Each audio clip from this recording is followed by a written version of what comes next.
Hello, Jessica Frost-Ballas here, and welcome back to my YouTube channel.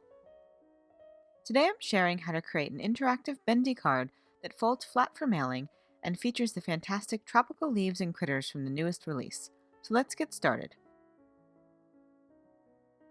First, I die cut the slimline tropical leaves border die from Strathmore Bristol Smooth cardstock and Rainforest cardstock.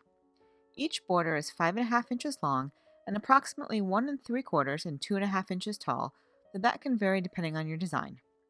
I also die cut the tropical leaves backdrop from the same two cardstocks. I start by using a blending brush to apply cracked pistachio, peacock feathers, and faded jeans Distress Oxide ink randomly across the tropical leaves backdrop cut from Strathmore Bristol Smooth cardstock. Then I blend the same colors, concentrating the darker colors on the bottom of the tropical leaves border panel.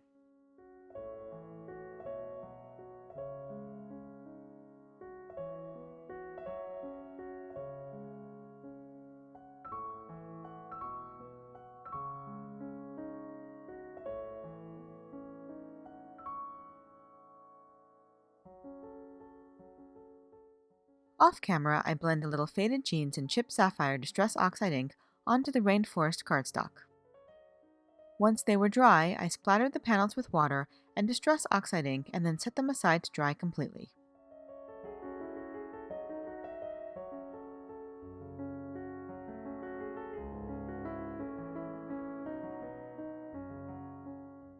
Next, I blended abandoned coral, dried marigold, and scattered straw Distress Oxide ink onto another panel of Strathmore Bristol Smooth cardstock to create my sunny sky.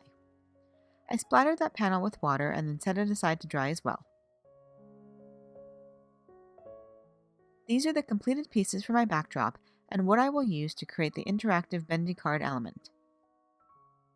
Next, I stamp the images from Toucan Do It onto white cardstock with jet black Copic friendly ink and color them with Copics.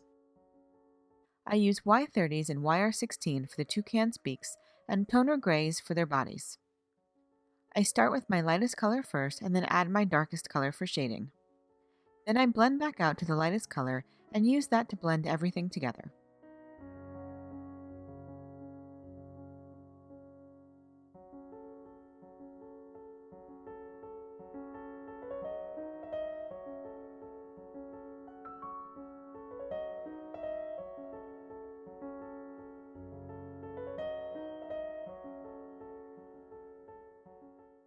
For the leopards, I use E30s and a dark gray marker with E27 and E29 for their spots.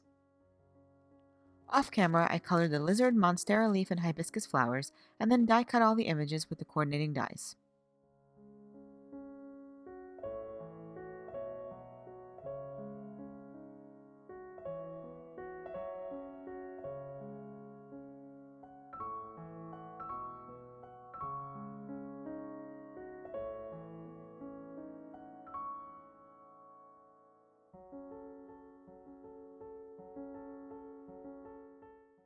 Next, I add score tape to the back of the blended tropical leaves backdrop and adhere it to the opposite side of the backdrop die cut from Rainforest cardstock for a little extra dimension.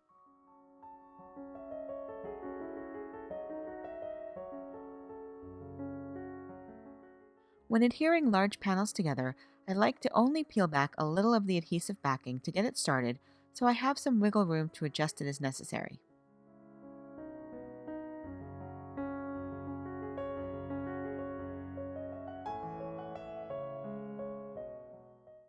Then I take my tropical leaves borders and score the left end of the Rainforest cardstock and the right end of the blended cardstock a ½ inch from the edge.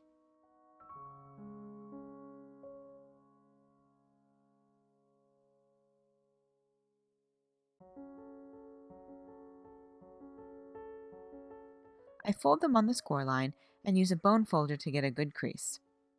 That small folded area is what will eventually be attached to this background panel.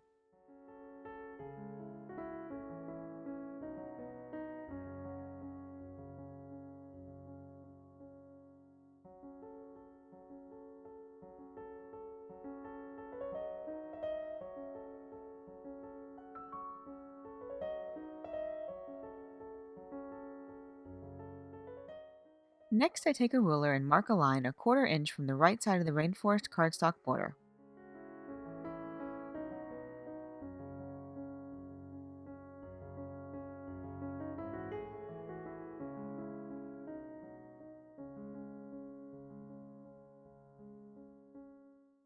I hand draw in lines to create a tab and then fussy cut them. Then I simply erase all my pencil marks.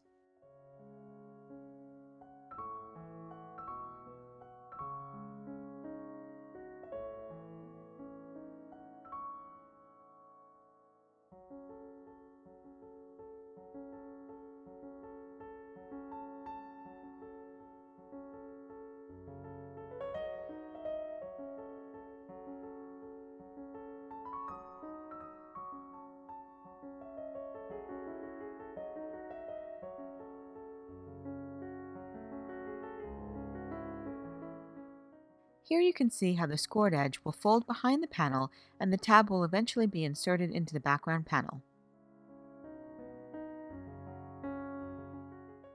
Next, I take a ruler and mark 2 inches from the right side of the panel with a pencil. Then I line up the rainforest cardstock border along the bottom of the panel and the lines I just drew and mark the edges of the tab.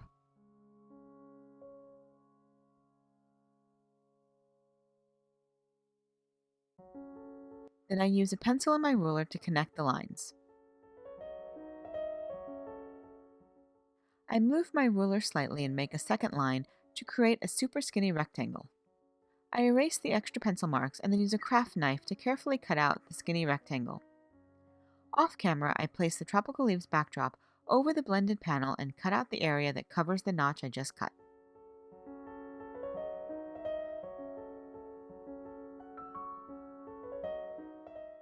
Now you can see how my tab will fit into the panel without getting stuck on the tropical leaves backdrop. Next, I take the rainforest cardstock tropical leaves border piece and mark 2 inches from the score line on the left side. Then I line up the blended leaves border along the bottom of the panel and the line I just drew and trace along the edge of the border piece. Then I use scissors to cut that line and again cut a parallel line slightly to the side of it to create another super skinny rectangle. These are just bigger openings that fit the tabs better.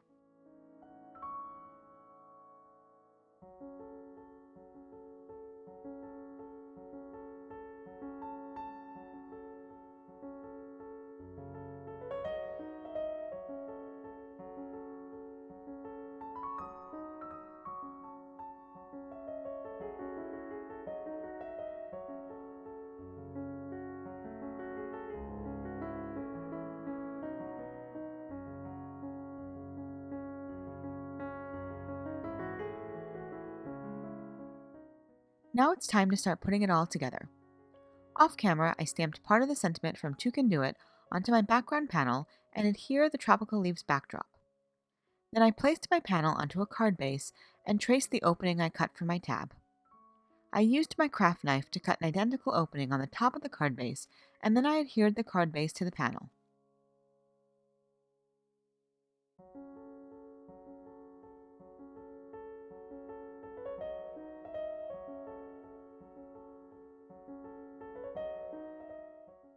After adhering the card base to the panel, I realized I was supposed to adhere my tabbed Bendi panels first.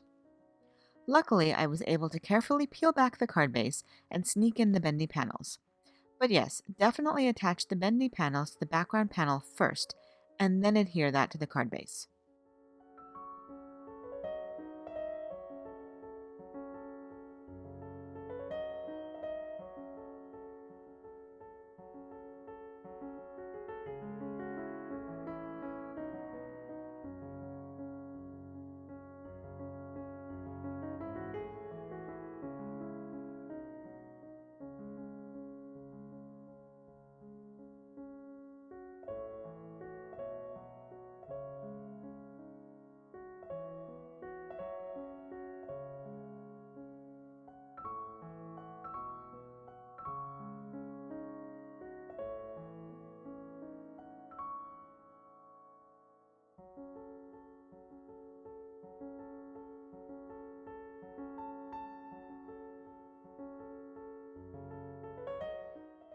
Once the scene was complete, I added the rest of my sentiment die cut from Finley's ABCs and black licorice cardstock, and then built the scene up with the Two Can Do It images I colored earlier.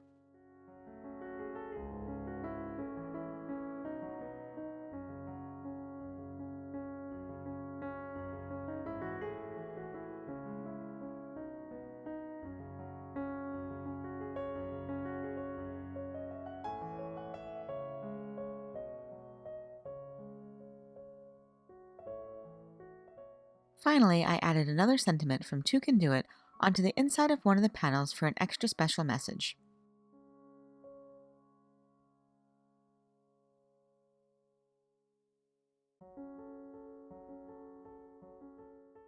I love that this card folds completely flat for mailing, but then can be turned into a beautiful 3D design that can be displayed by the recipient. And that's it! I hope you enjoyed my video today and that it gives you some Bendi card inspiration. You can find more information on the products I used in the YouTube description below. If you liked this video, please give it a thumbs up, and I'd love for you to subscribe to my channel. If you do subscribe, make sure you click the bell so you're notified the next time I post. Here are a few more videos you might be interested in, and until next time, have an amazing day and happy crafting. Bye!